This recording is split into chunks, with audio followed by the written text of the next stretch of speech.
So what do you got to do to make COTA not suck? That is the question that some friends of mine and I asked ourselves while racing online one night a few months ago. What do you got to do to make COTA not suck? What if it wasn't designed around modern day F1? What if it was designed around in, I don't know, 60s, 70s, or even early 80s when downforce didn't rule and they, modern F1 requires a certain type of track, which me personally and many people in general don't like. If you do like modern day COTA, that's fine. This isn't the video for you. But if COTA is not your favorite track in the world, then could be interesting to watch. I'll do a quick overview here, showing everything that was changed, and then at the end I'll post two laps, one in a 90 stock car and one in a 99 kart car, just to show two very different types of cars in the track or on track. So this is the ACC version of the track. So it's not scratch made by me by any means. So I took the ACC conversion that's out there and made my changes to it. So you won't find it on like Overtake or whatever the official channels are. I may post it at some point, but you won't find it, alongside Watkins or Road America or Bridgehampton or anything like that. So the track, um, the idea behind it was to make changes that not only if it was designed in a previous era, but if, say, they were to make changes to it tomorrow, they could potentially do it. I'm not saying they would. I didn't necessarily follow safety standards to a T, but generally, the changes could be made within the landscape of the track without major surgery. There's two key areas that infuriate me with this track. One is the S's. It is a constantly slowing down of the S's. It starts off nice with a nice rhythm, and then it just gets slower and slower and slower. Me personally, I like tracks like Riverside or VIR or even Watkins Glen. Um, High speed. Can I make it wide open? Dancing on the throttle. Making it through the S's on low downforce cars. That's what I prefer. So that was part one that I changed, and then the second part would change is what I call the turn 12 sequence, and it's this whole thing right here. Just had to go. To me, it's unneeded. So those are the two, and also those are the two major areas. And secondary, you'll see that I changed the apexes of these turns. If you notice, actually, I don't know what turn this is, but the second hairpin here is a carbon copy of turn one. Obviously, there's no elevation change like there is in turn one over here, but they're identical turns. So what I did is I brought the apex and I rounded them off, and it opens up the apex, so it's a much it's a little bit faster of a turn than it is in this configuration. So let's turn on the road of the changes. So obviously the original is in red, and the new is in blue. Um, the track is unchanged until you get into, what is it, 1, 2, 3, 4, turn 5 here. So turn 5, I shallowed up, which you'll see on the onboard. So this keeps the momentum up. You really had to start. This was the first turn where you had to start slowing down. Turn 6, I opened it up. It uses the same profile, but it opens up to a little mini short shoot, and then turns into what kind of turned into like a mini Watkins S's. You'll see it. You kind of climb this hill as you come up, and then it joins into the original track here. The kink is unchanged. And then you come in here and you'll see the change in this apex. I don't know if I can show the original. There's the original outline here comes to this point. So it's like a football field here. It's freaking massive. And then it just pinches you off here by opening up, rounding off this apex. It gives you, when you're by yourself, gives you a better run through here with a little bit higher speed, but also still opens up good opportunity to shoot to the inside and wrap this corner to pass somebody. Straightaway's unchanged. Then we come into the turn 12 sequence. So basically did away with this whole thing and just basically kind of turned it into two carousels. You come in here, the speeds are pretty high. Safety wise, this would not fly today because there's a wall like right here, and this turns pretty high speed. But in the sim world, we don't really care about that. So it's kind of a double carousel for initial carousel, which then feeds into the original the carousel, and then the final two turns are the same as they are. And then turn one again, I brought the apex in. This is the original apex out here, and then this is the new apex here, which you'll see it kind of creates an interesting elevation change because this apex brought it out to where it was almost flat here, but as you bring the apex in, this gets to it almost like turn two at the Red Bull Ring. Not as quite as acute as that, but where you kind of don't want to hit the apex directly. You kind of want to skirt around a little bit, but you can come in here if you need to. So those are the main changes in just from a top view of what I did. I'll turn the old road off, and you can see it just has a general old school kind of flow to it. Lap times are much faster. It's a much better drive in a stock car than the original layout. Again, I'm still learning the track here, so the the lap videos or the replays are not the best of laps, but they get the point across, so it's good enough for that. So we'll go into the stock car first, and then we'll go into the 99 kart car. So before we start with this, the first thing you'll notice is the grass is everywhere now. No more runoff. No more painted areas. Nothing.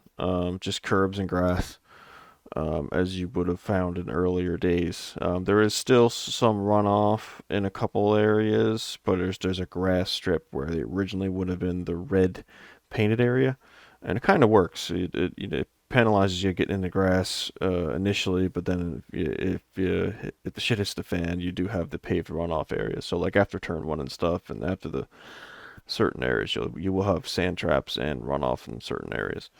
But yeah, so I originally kept the little red painted side strips initially, but you ended up using them too much through the S's, and I didn't. It ruined kind of the feel through the S's, so I did away with that.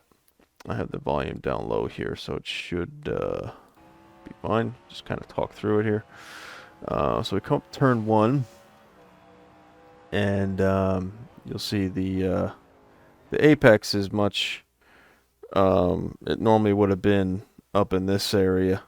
So we're going to drive over the old apex. There is a bump here that I have done away with since then, but we kind of come in late apex, and you kind of keep the power rolling through. It's best to stay, I find, to kind of do that late apex here because you want to stay left of track as much as possible. You don't want to come out wide from there. It sets you up better for this turn, especially as we start entering S's. It's super important, obviously, this is original COTA here, to hit this at the right angle. So this is, again, unchanged, and this is where the first set of changes are going to come up. The original track comes in like over here, and you'll see that this is a much faster through here. So I'm gonna and then okay, then once you get through here, we'll go into what turned into sort of like a Watkins type S's on the backside. It wasn't on purpose. It's just kind of how it worked out going through the elevations. But I'll play this unpaused coming through here, and you can see it's kind of just hanging on, like I'm part throttle or off throttle, just kind of managing the grip. And this is the Watkins type S's. And then we come into the normal original kink. Obviously, it's very fast now. And then we have our same thing. It's just turn one. Basically, it's a it's a carbon copy of turn one. Just with the apex moved in now, and just you get it's just a better rolls. It rolls the turn a little better. Speed is kept up a little better. Just overall, just a better flow, I feel. And then we have the long straightaway, which is unchanged. Over here on the left, I did away with all the extra layouts because they're, which I didn't have a need for them. So we're coming up on what we can call the old turn 12, and you see it's going to be a much faster sequence here. We're just going to brake a little bit. We're going to downshift the third, and we're kind of floated in here, a little bit wide. And then we come into the original carousel. And I've raced this with friends of mine just last week, and with the modified Ferrari F40, which runs actually similar lap times to this right now. And it was a lot of fun. There were a lot of you could hold side by side through the carousel and braking into the hairpins. It was all worked out really well.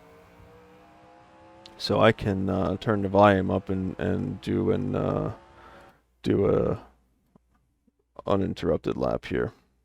Same lap, just turn the volume up a little bit.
All right.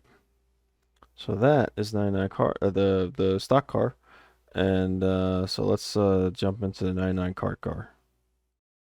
So this is the 99 kart car.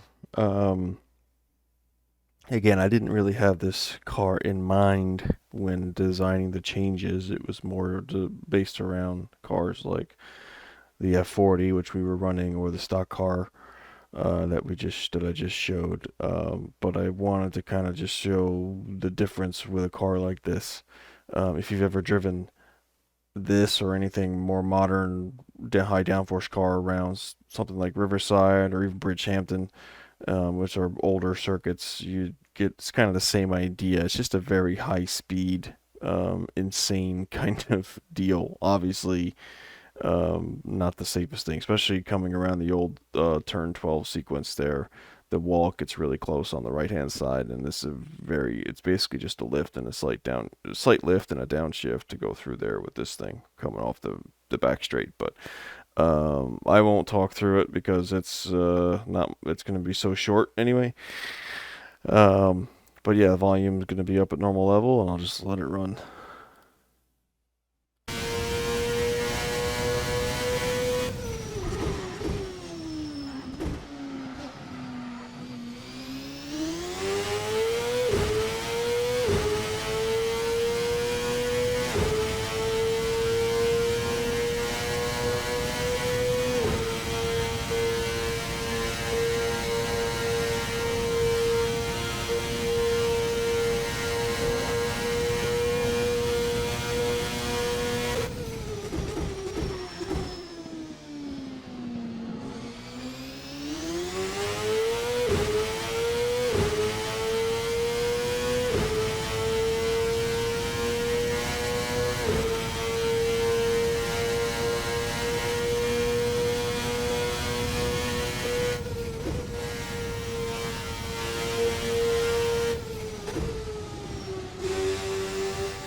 So that was two very different laps of what we call, or I kind of call, COTA no sucks.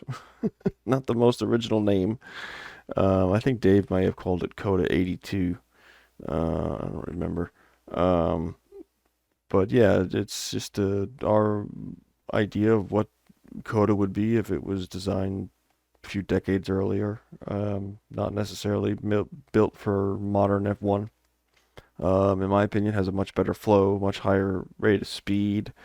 Um, it's definitely, in my opinion, more engaging, especially in the sim world. We don't care about safety or anything like that. But still, kind of in the form, it has a vague amount of reality that say they had an unlimited budget and wanted to make some simple changes to the track. This is something that potentially could be done. Move some walls around, especially in that high speed carousel area. You get your safety rating back, but that area around here in the 99 car is a little fast. This wall is really close, but yeah, that's it was fun to kind of mess around with fantasy a little bit. Sometimes that can be fun, just coming up with your own thing, tweaking here and there, instead of worrying about replicating real life every time. But it was fun to kind of mess around in Blender again, mess around with the track, and we'll hopefully do some more stuff going forward. I've got some other projects I want to kind of play with. We're going to see how AC Evo pans out, and we'll go from there. But yeah, it was a fun little project. You may see it out in the wild if I post it somewhere. Um, Maybe not. I don't know per se. Can't guarantee anything. Definitely won't find it on, say, Overtake or Race Department or whatever they're calling it these days, because it is a conversion from ACC. But yeah, it's been a fun little project, and I'll see you on the next one.